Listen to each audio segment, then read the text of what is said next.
날씨가 많이 추워졌습니다. 여러분 건강 조심하시고 오늘 수요 예배를 통해서 하나님의 말씀을 듣고 하나님께 영광 돌리는 복 있는 시간이 되실 줄로 믿습니다. 오늘 본문 중에서 6절의 말씀 보면 육신의 생각은 사망이요 영의 생각은 생명과 평안이니라.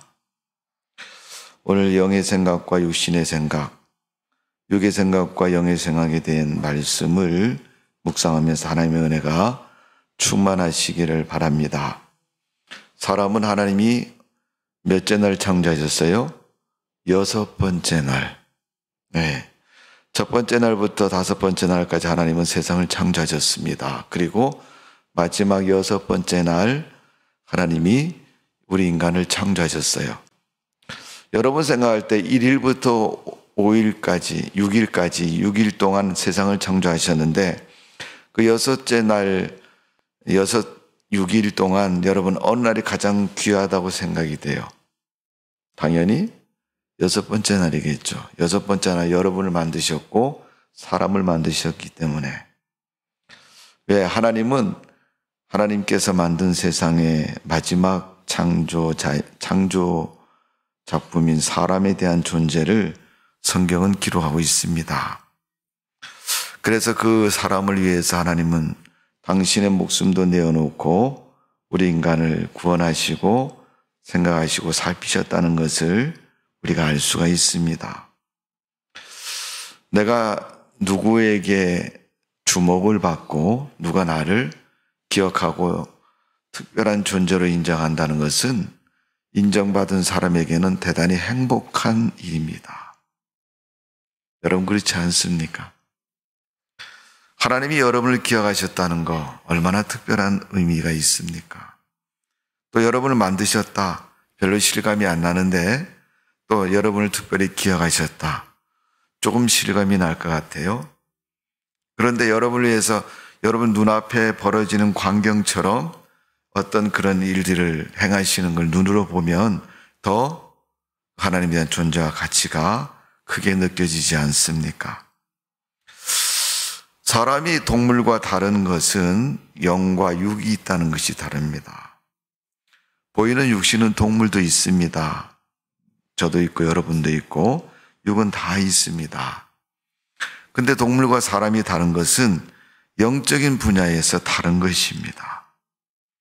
사도 바울은 이걸 이제 우리가 신학적으로 얘기하면 사람을 2분설로 볼 거냐 3분설로 볼 거냐 이렇게 얘기를 하거든요.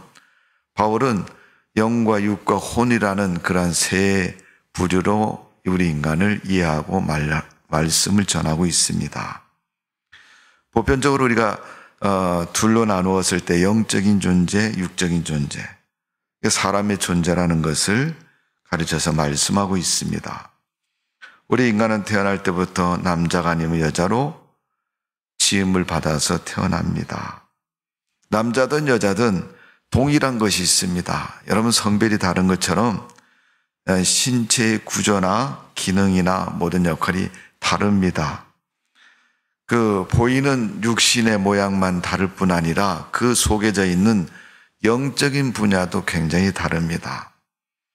그래서 남자의 생각과 여자의 생각은 다르기 때문에 늘 플러스 마이너스가 부딪히는 것처럼 사람들은 늘 부딪히며 살아갑니다. 때로는 사람들이 그럽니다. 야, 저 사람하고 나하고 죽이 척척 맞는다. 사실은 맞는 게 아니라 그만큼 많이 이해를 하고 있는 것입니다. 그래서 여러분 가족이라 할지라도 한 부모 아래 태어난 한 형제라 할지라도 우리 인간은 삶의 생각들이 다른 것을 많이 볼 수 있습니다. 육신적인 면에서는 비슷비슷하게 생긴 한 형제니까 여러분 비슷비슷하지 않습니까? 그러나 그 속에 담겨져 있는 영적인 분야에 들어가면 더 많이 다른 것을 볼 수가 있습니다. 누구든지 세상에 태어날 때는 아무것도 가지고 태어나지 않았습니다. 똑같은 조건과 이유 속에 태어납니다.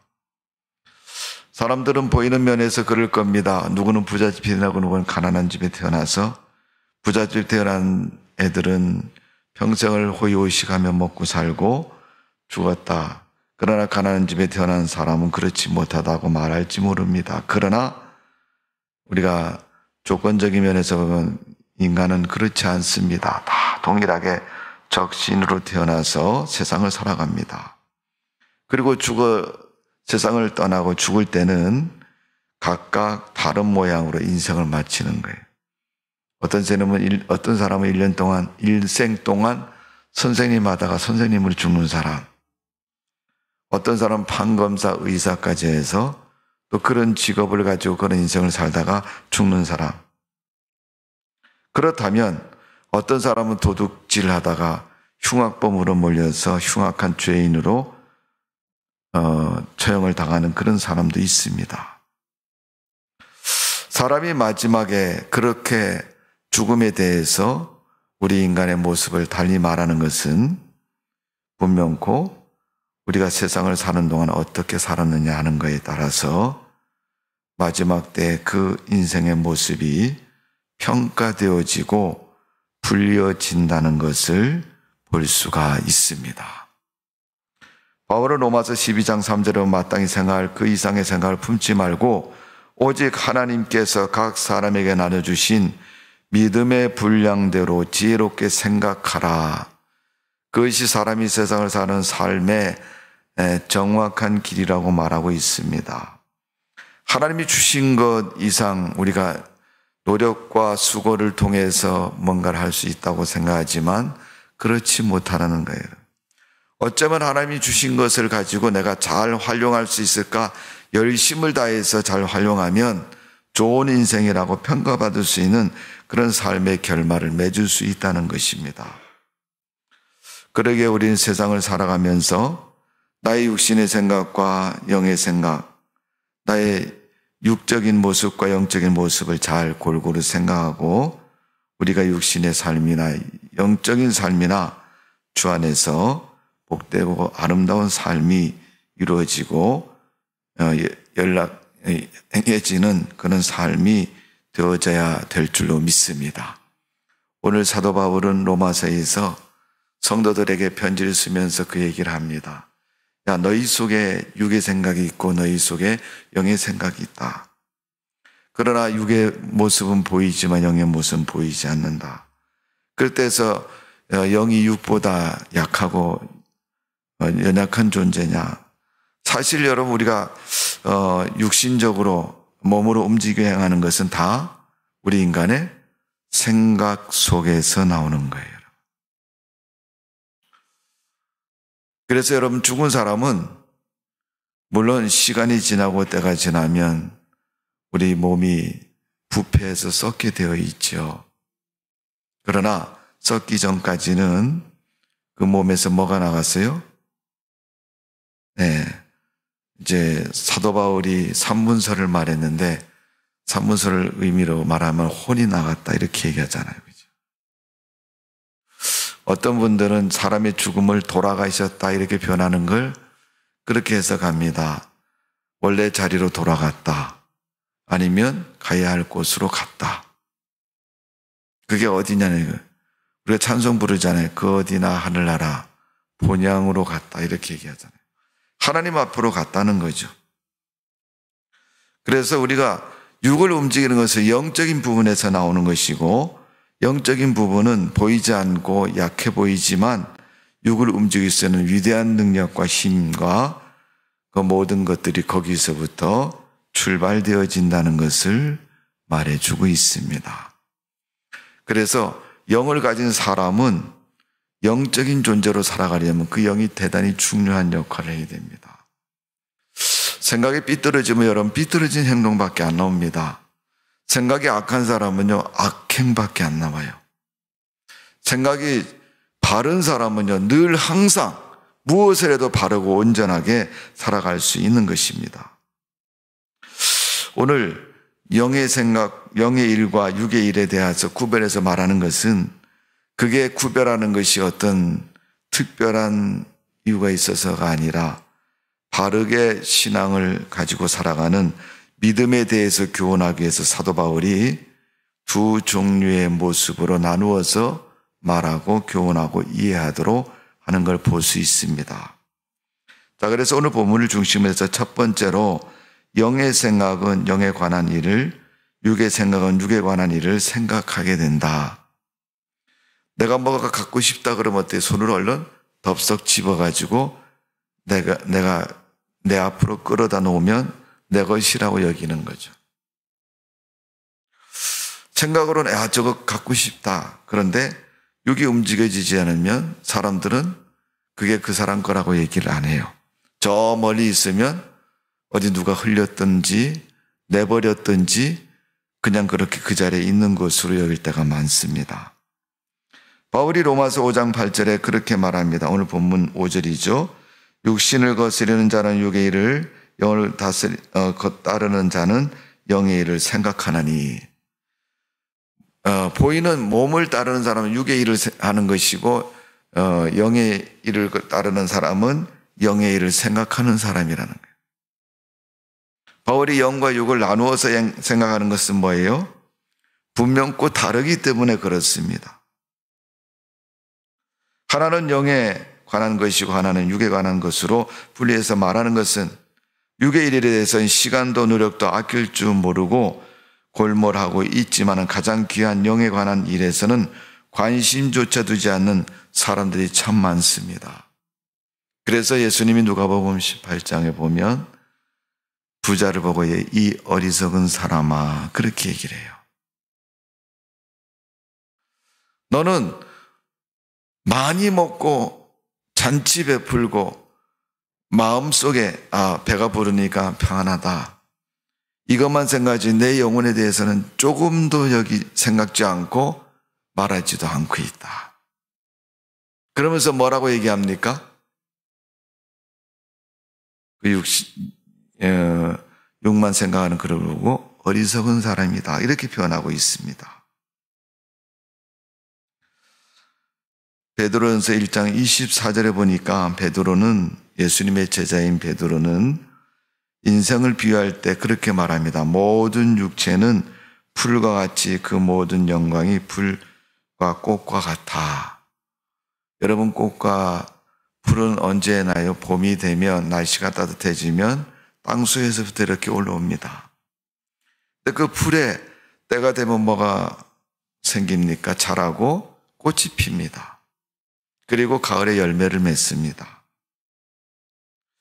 근데 그게 작년에도 꽃이 피었고 올해도 꽃이 피고 내년에도 피고 또 계속 피잖아요. 매년마다 열매도 계속 달립니다. 그러니까 사람들은 동일한 것으로 생각하지만 아니라는 거죠. 작년에 핀 꽃과 올해 핀 꽃은 비슷해 보이고 같아 보이지만은 분명히 다른 것이다.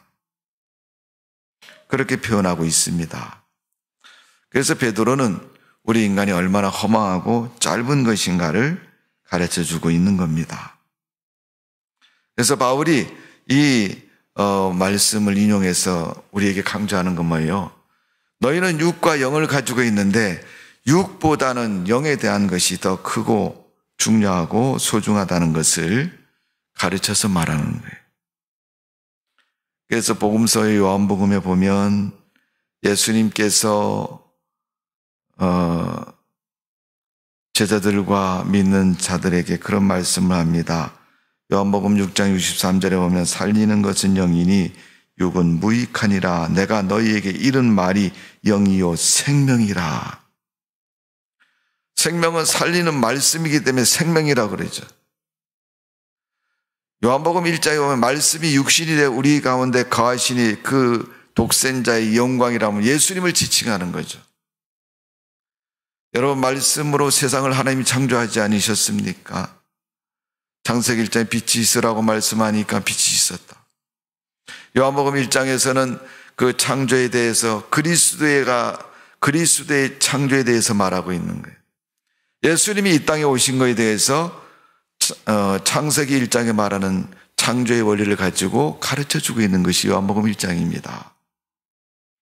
그러니까 창세기 1장에서는 천지창조인 세상을 창조하신 하나님의 창조에 대해서 말씀하셨을 때 하나님이 말씀하여, 옛날의 성경은 여러분 가라사대라는 말을 썼어요. 하나님이 이렇게 말씀하셨다. 지금은 다 그렇게 표현하죠. 그러나 옛날에는 하나님이 가라사대 빛이 있으라니 빛이 있게 되었다. 이렇게 말씀하고 있어요. 하나님의 말씀을 그렇게 준엄하게 강조해서 우리 한글 성경으로 번역을 했습니다. 그만큼 하나님 말씀에 대한 권위를 인정하고 있는 표현이죠.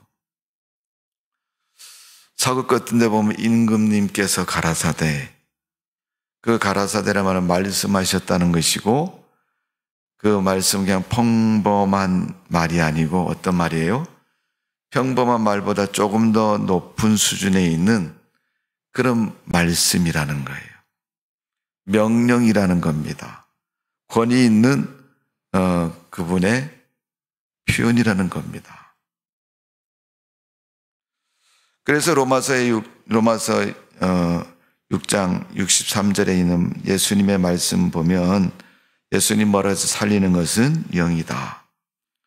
여러분, 우리 인간이 영만 있고 육이 없다면 여러분, 그 사람은 온전한 존재가 아니죠. 공중을 떠다녔던 그런 형체 없는 존재에 불과할 것입니다. 그러나 그 육신에 그 영이 기름 부음으로 말미암아 온전한 사람이 된 거예요. 그래서 창세기 보면 우리 인간을 만들 때 하나님이 그 코에 생기를 불어넣으셔서 살아있는 사람이 되게 하셨다 그랬어요. 살아있다는 거냐면 영과 육이 같이 활동하고 움직이고 정상적인 모습으로 존재한다는 것이 살아있다는 얘기입니다. 그렇지 않습니까, 여러분?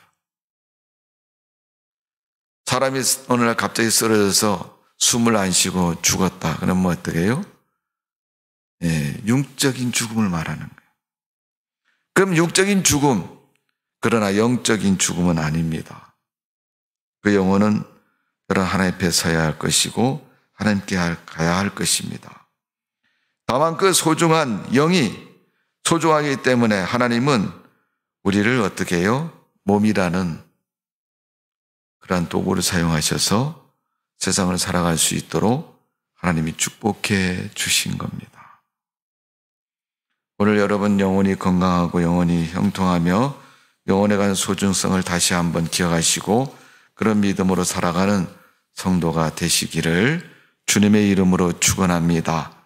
그래서 우리는 육체 가운데 살아있고 또 영의 생각에 사로잡힘을 받아서 하나님의 영에 속한 사람으로 기뻐하고 축복을 받고 누리는 성도가 되어져야 될 줄로 믿습니다. 여러분, 기독교 국가인 미국이라는 나라에 이 영적인 가치를 아주 중요히 여기는 그런 분이 계셨어요. 그분이 누구냐면 미국의 대통령까지 한 지미 카터라는 분입니다.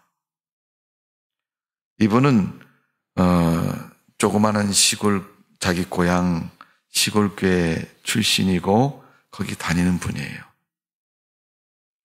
그래서 미국 대통령이 사는 집이 뭐예요? 백악관이라 그러죠. 우리나라 대통령이 사는 집은 뭐라 그래요? 청와대라 그러잖아요. 파란 집.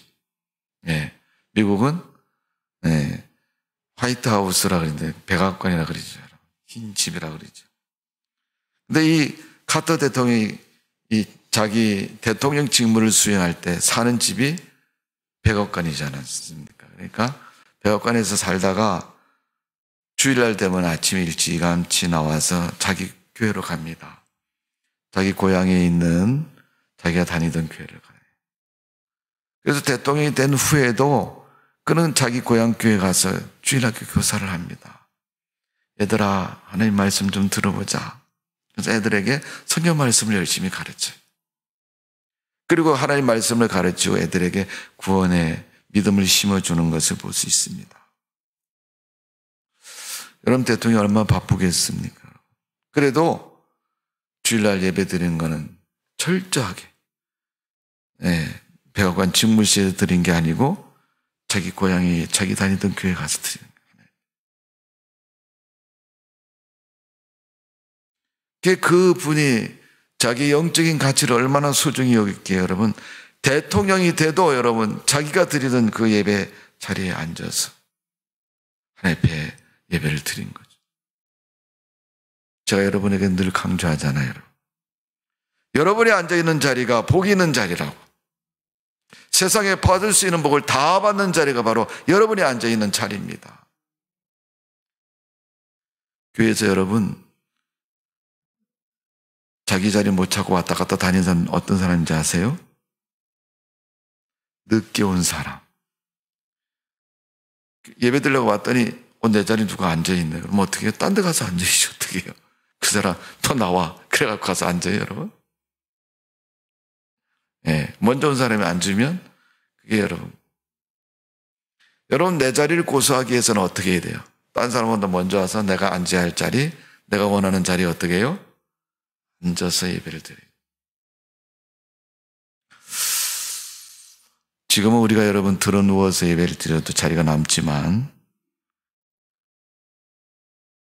머지않아서 늦게 오면 자리 뺏기는 현상이 분명히 나타날 줄로 믿습니다. 예일교회 그런 교회입니다. 여러분 사람 없다고 여러분 우습게 여기지 마십시오.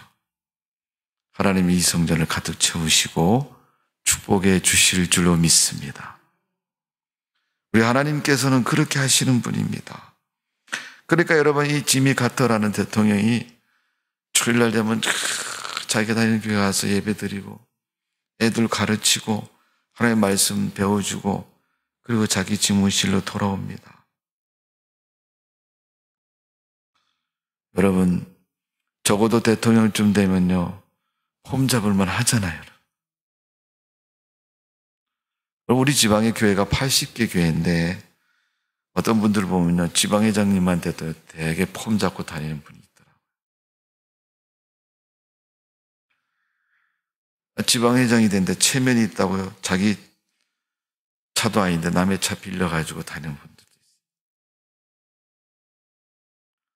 오늘 여러분 세상적인 육의 모습, 육의 그런 모습 사람들이 굉장히 소중히 여기는데 하나님 앞에 구원받은 영혼, 하나님의 은혜를 입은 영혼, 하나님의 백성으로 부름을 받는 그 사람이 하나님에 대한 그 영적인 가치를 가장 최고로 여길 수 있는 믿음의 사람이 되어야 되지 않습니까? 그렇다고 해서 육을 버리라는 것은 아닙니다. 육은 죄를 지을 때 쓰는 도구로 많이 사용되어서 그 육신을 움직이는 것은 영이기 때문에 영적인 존재가 건전하고 바르게 되어야 하나님 앞에 좋은 삶의 결과를 얻게 된다는 것을 성경이 가르쳐주고 있습니다. 여러분 오늘부터 영적인 존재가 되어서 여러분 영혼이 어떻게 해야지 바르고 온전하게 하나님을 잘 믿고 믿음의 사람으로 살아갈 수 있느냐 하는 것을 우리가 생각하며 살아가야 됩니다. 자, 바울이 오늘 본문을 통해서 두 번째 말하는 것은 영의 생각은 좋은 것을 도모하게 하지만 육의 생각은 악한 것을 취하게 한다. 그것을 가르쳐주고 있습니다. 여러분 인간은 선과 악의 격투장과 같이 그런 존재로 살아가고 있습니다. 세상을 우리가 사신 분들은 아시겠지만 좋은 일만 있는 게 아니잖아요. 나쁜 일도 있어요. 선한 것만 있는 게 아니라 악도 있는 겁니다. 근데 항상 보면 악이 이기는 것 같아요, 여러분.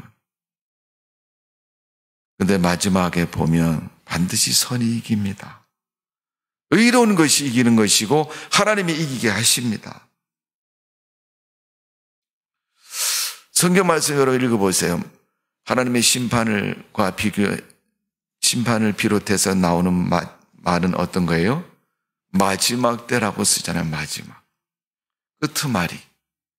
하나님의 끄트마리 가서 보면 하나님이 반드시 이기도록 하나님이 축복해 주십니다. 그러니까 여러분 너무 속상해하지도 말고 너무 힘들어하지도 말고 어차피 하나님이 나에게 이기도록 해 주실 거라고 생각하시고 소망을 가지고 세상을 살아가는 믿음의 성도가 되시기를 바랍니다. 그래서 로마서 12장 21절에 보면 바울은 그렇게 말합니다. 악에게 지지 말고 선으로 악을 이기라. 악에게 지지 않고 나도 같이 악을 쓰면 어떻게 해요? 지는 겁니다. 그러면 저건 악을 쓰는데 나는 선을 쓰면 여러분 어떻게 해요? 매일 지는 모습이고 매일 바보 같은 모습이죠. 그렇다 할지라도 하나님은 어떻게 해요? 역전의 하나님이시고 세상을 뒤집어 엎으시는 하나님이니까 반드시 이기도록 축복하시는 분이 하나님이십니다. 저는 이스라엘 백성들의 가나안 땅에 대한 이야기를 여호수아에서 읽어보면 하나님 여호수아에게 그런 얘기, 강하고 담대하고 좌로우러나 치우치지 말아라. 그 좌로나 우러나 치우치지 말라는 속에는 사람의 말보다 하나님 말씀을 중요시 여기고 먼저 들으라 이런 얘기도 있고요. 이 사람 저 사람 하는 말에 이리 갔다 저리 갔다 생각을 옮기고 마음을 옮기지 말라는 의미도 있습니다. 대부분 우리가 사람들이 세상을 살 때는 그렇게 하죠. 누구 말 들으면 그게 더 좋은 것 같아. 난 그렇게 할래. 그쪽 편이. 어느 날 또 다른 사람이 와서 얘기하는데 그게 더 맞는 것 같아. 그럼 그쪽 편 할래. 왔다 갔다 하면서 내가 좋은 편으로 살아가는 거죠. 근데 여러분 성경에서 가르치는 우리 인간의 삶은 그렇게 가르치지 않습니다. 항상 하나님 편에서 살라고 말해요. 근데 그 장면이 참 신나고 멋지면 괜찮은데 그 장면이 위태위태해요.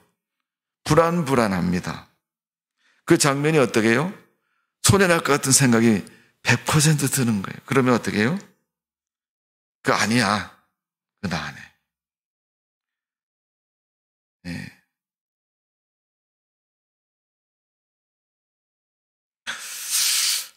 믿음의 세계는요, 잘 생각하셔야 됩니다.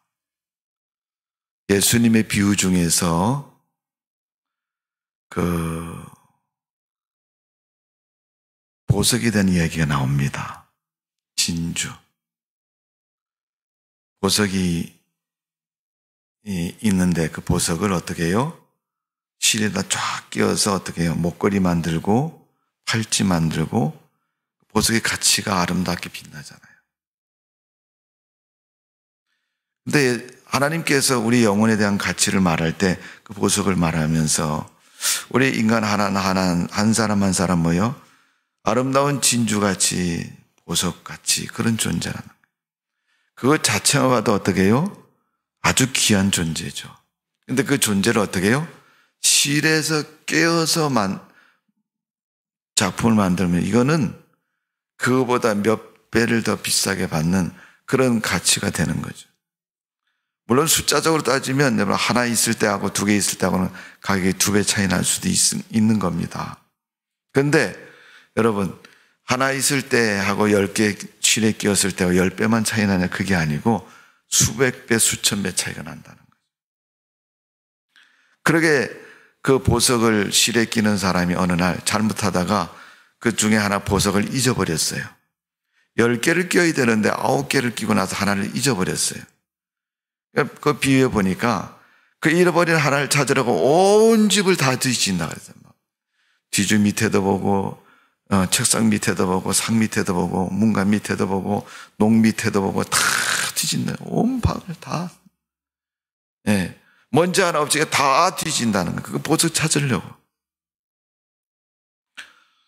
예수님 비유 중에 그런 얘기, 양에 대한 비유 나오죠? 99마리가 있어도 잃어버린 한 마리를 찾으려고 온 산을 다 헤매고 다닌 거죠. 하나님이 그 진주 하나를 찾으려고 온 집을 다 뒤지고 다 찾았다. 왜? 그 하나를 끼워야 완성되기 때문에. 완성되면 가치가 수십 배 되지만 미완성은요, 가치가 크지 않습니다. 어쩌면 거기에 있는 것만큼도 가치가 안 될 수도 있어요. 미완성이라는 게. 평생 동안 교회 열심히 다니고 막 다녔는데 마지막 때가 되어서 하나님을 버리고 세상으로 갔어요. 바울의 표현에 하면 대마는 세상으로 갔고 그렇게 얘기를 하잖아요. 그 대마처럼 세상으로 가버렸다. 마지막에 가룟 유다처럼 예수님 버리고 팔아버리고 세상으로 가버렸어요. 그럼 그 사람 구원받지 못하는 거예요. 하나님 좀 봐줘요. 옛날에 많이 다녔잖니요. 그 말은 안 통한다는 거예요.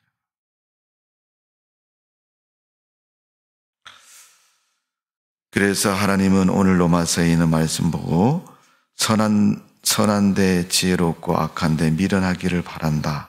로마서 16장 19절 말씀입니다. 왜 우리가 선한데 지혜롭고 악한데 미련하기를 바라는, 미련하다는 건요, 참 우둔하다는 것이고 감각이 없다는 것이고 참 멍청하다는 것이고 바보스럽다는 거예요.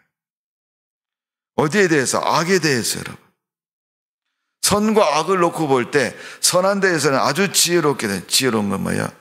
잘 받아들여서 그것을 행동으로 옮기고 또 대가를 만들고 결과를 만들고 아주 반짝반짝 빛나는 모습입니다. 여러분 세상을 살아가는 동안 좋은 것에 반짝반짝 해야지 여러분 나쁜 일에 반짝반짝 해보세요. 나쁜 방법과 나쁜 생각과 나쁜 방식을 따라서 자꾸만 쫓아서 행하면 어떻게 해요? 나쁜 사람 되는 겁니다. 그래서 로마서 16장 19절 선한데 지혜롭고 악한데 미련하기를 원하노라. 평강의 하나님께서 속히 사단을 너희 발 앞에 상하게 하시리라. 가만히 있어봐. 조금만 기다려봐. 네가 그렇게 좋다고 여기는 그 마귀가 하나님 앞에 무릎 꿇고 회개하는 또 점령당하는 그런 꼴을 네가 보리라 이런 얘기죠. 악인의 삶은 길지 않습니다. 지금 막 상승스럽고 또 올라가는 것처럼 보여도 하나님이 어느 순간에 와르륵 무너지도록 그를 심판하시고 징계하실 줄로 믿습니다. 우리가 지켜야 할 것은 믿음을 지켜야 할 것이고 선한 것을 지켜야 할 것입니다. 하나님의 기대치가 있습니다. 하나님께서 너마저 그렇게 하면 어떻게 하겠느냐라고 말씀하신다면 그건 하나님이 우리를 향한 기대치인 거예요. 하나님이 나보고 지금 희망을 갖고 계신다면 어떻게 해요? 그 하나님이 가지신 희망을 내가 계속 지켜나가고 유지해 나가야죠. 바울은 로마서 8장 9절에 보면 만일 너희 속에 하나님의 영이 가시면 너희가 육신에 있지 아니하고 영에 있다 그랬어요. 그래서 제가 말씀을 드렸잖아요. 성령은 어디서부터 역사해요? 우리 속에서부터 역사한다 그랬어요. 물론 성령의 역사로 말미암아 여러분 외적인 어떤 큰 변화도 일어나지만 그 변화가 어디서부터 우리 인간의 선한 믿음의 양심에서부터 시작하는 겁니다. 영적인 존재에서부터 시작하는 거예요. 우리는 육신을 가지고 있으나 성령님을 모시고 영에 속한 사람으로 세상을 살아가야 됩니다. 성령님의 도우심을 받으며 살아가야 됩니다. 성령님은 우리 인간의 마음을 감동시키시고 감화되게 해주시어서 예수님을 구주로 영접할 뿐 아니라 하나님의 아들이 되도록 확신을 갖게 하고 우리가 성도로서 하나님의 의를 이루는 착한 행실과 모습으로 살아가도록 도와주시는 분이 성령이십니다. 여러분. 그래서 우리가 영적인 존재로 살아가야 됩니다. 마음이 삐뚤어진 사람은 무엇을 해도 삐뚤어진 일을 하죠. 로마서 8장 14절에 물은 하나님의 영으로 인도함을 받는 그들은 곧 하나님의 아들이라 이렇게 표현하고 있습니다. 고린도후서 9장 8절에 보면 하나님이 능히 모든 은혜를 너희에게 넘치시게 하리니 이는 너희로 모든 일을 항상 모든 것이 넉넉히 이기도록 하시느니라 그랬어요. 그리고 착한 일이 넘치도록 하게 하시는 분이 하나님의 성령이라고 말씀하고 있습니다. 그러므로 우리는 육의 일을 생각하지 말고 육의 일을 버리고 영의 생각을 가지고 성령의 인도를 따라서 착하고 온전한 믿음의 사람으로 살아가야 될 줄로 믿습니다. 사도 바울은 그 삶을 갖다가 착한 일에 창념한다 그랬어요. 거기에 마음을 두고 행동을 옮기고 거기에 온전히 이렇게 몰입해서 집중해서 그 일을 한다고 말하고 있습니다. 여러분 세상 일에만 집중력이 필요한 게 아니라 믿음에도 집중력이 꼭 필요합니다. 우리 한국 기독교의 교회의 모습도 보면 그렇지 않아요, 여러분.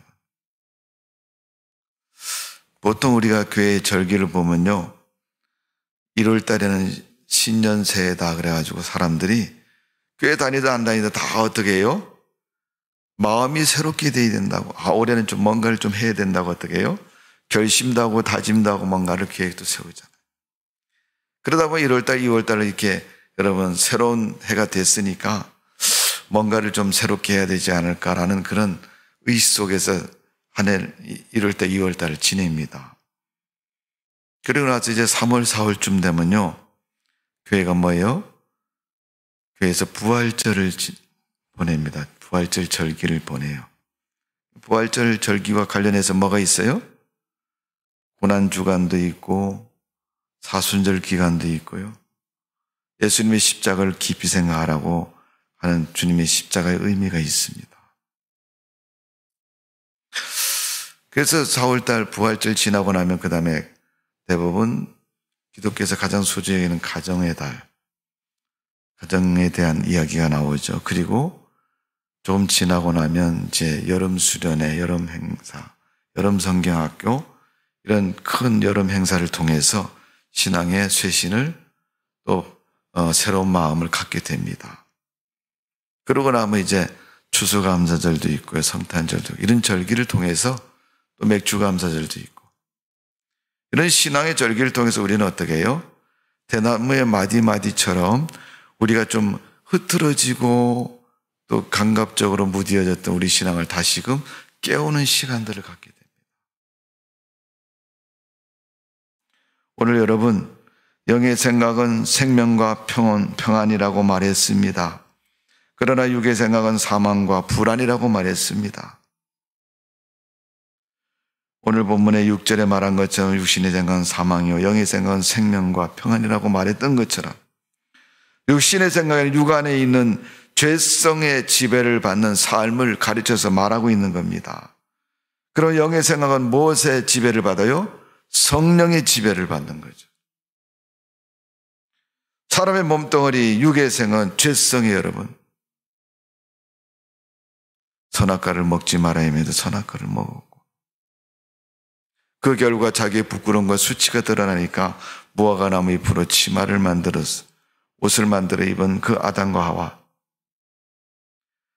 자기들의 수치를 손으로 가리고 눈으로 가렸는데 괜찮을 줄 알았던 시간이 지나니까 점점 드러나기 시작. 여러분, 무화과 나무 잎이 며칠이나 있으면 마르겠습니까? 아니, 2, 3일만 지나면 마르지 않겠어요, 여러분? 자기의 부끄러운 모습이 또 드러나는 거죠. 그러게 하나님께서 아담과 하와를 위해서 가죽 옷을 입혔다 그랬어요. 가죽 옷은 여러분 짐승의 가죽으로 옷을 입힌 거죠. 바지든 치마든 여러분 무화과 나무 잎처럼 마르지 않는 그런 옷. 그분이 입혀준 옷은요, 다시 허물이 드러나지 않는 옷입니다. 다시 그 죄가 죄로 드러나지 않는. 그러니까 죄가 죄이지 않는 것은 무엇 때문에 죄가 아닌 거예요? 죄가 죄라고 말하지 않는 거예요? 죄가 아니기 때문에 죄가 죄라고 말하지 않는 거예요. 죄가 아니라는 것은 두 가지 이유 중에 하나입니다. 첫 번째는 죄를 안 범했을 때 죄가 아니라고 얘기해요. 근데 죄를 범해도 죄가 아닌 것은요, 용서받았을 때 죄가 아닌 거예요. 조건도 이유도 따지지 않고 그분은 십자가에서 그 모든 걸 다 도말해 주셨어요. 사람마다 지은 죄를 다 이유를 보고 따져보면요, 우리 인간은 참 괴로울 것입니다. 너 왜 그렇게 했냐? 그래서 왜 그렇게 했느냐 물어보면요, 결국은 자기 마음속에 있는 솔직한 이야기를 꺼내놔야 된단 말이에요.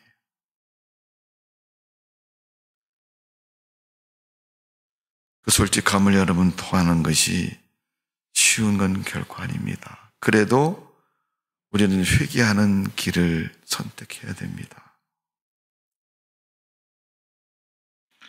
여기서 육신의 생각은 육 안에 있는 죄성을 말하는 것이고, 영의 생각은 성령의 인도와 성령의 함께 하심을 말하는 겁니다. 사망이라는 것은 하나님과 분리되는 걸 말한다고 그랬어요. 분리. 그래서 죄는 우리 인간과 하나님 분리시킵니다.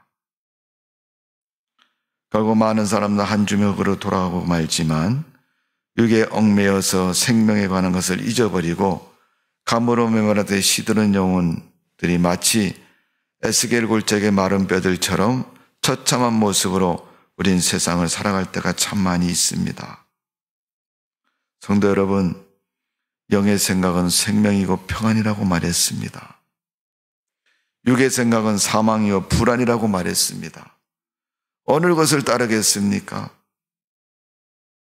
분명코 영의 것을 따른다고 다짐하시고 생각하실 겁니다. 근데 그게 언제 명확하게 정확하게 구분되어지느냐? 내가 뭘 선택해서 행동으로 옮기고 말로 옮기느냐에 따라서 정해지고 행해진다는 사실을 우린 꼭 기억해야 됩니다. 성도 여러분, 육에 거는 것은 사망과 불안이라고 말했습니다. 지금도 우리 삶 속에 나의 인생 속에 불안과 초조가 찾아왔다면 영의 사람으로 사시고 하나님 앞에 나아가셔서 영의 평안을 누리시는 성도가 되시기를 주님의 이름으로 축원합니다. 그런 모습으로 사시고 그런 모습으로 주님께 영광 돌리는 성도의 모습 되어지기를 주님의 이름으로 축복을 드립니다.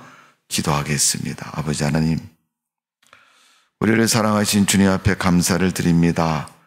바울은 예수 그리스도를 믿고 영적인 삶과 육적인 삶에 구분되어져서 육에 대한 죄악성과 삶의 모습, 영에 대한 성결한 삶, 믿음의 삶에 대해서 교훈하고 있습니다. 우리가 육의 것을 따르기보다는 추구하기보다는 영의 삶을 살아갈 수 있도록 도와주옵소서. 영적인 성도의 삶 되도록 은혜를 베풀어 주시옵기를 기도하옵나이다. 오늘도 육이 편하자고 하나님의 뜻을 거스리고 영혼의 건강과 회복과 은혜를 주시는 믿음의 삶을 버렸다면 회개하고 돌이켜서 하나님의 은혜를 추구하고 은혜의 삶을 이룰 수 있도록 은총을 내려 주시옵기를 기도하옵나이다. 걸어가시고 자비로우신 아버지 하나님, 연약한 저희들에게 하늘의 신령하고 복된 삶이 되도록 우리를 축복하시고 인도하여 주옵소서. 약간의 유익을 위해서 육의 사람이 되지 않기를 원합니다. 육적인 것을 쫓지 않기를 원합니다. 하나님, 우리에게 믿음의 용기와 결단을 허락해 주시고 성령의 인도와 성령의 말씀하심을 쫓아 은혜 가운데 거할 수 있도록 은총을 내려 주옵소서. 살아계신 우리 하나님, 영의 생각으로 살아가게 하여 주옵소서. 육의 생각에 빠지지 않도록 도와주옵소서. 하나님의 거룩한 은혜로 살아가는 저희들 되게 주옵소서. 예수님의 이름으로 기도하옵나이다. 아멘.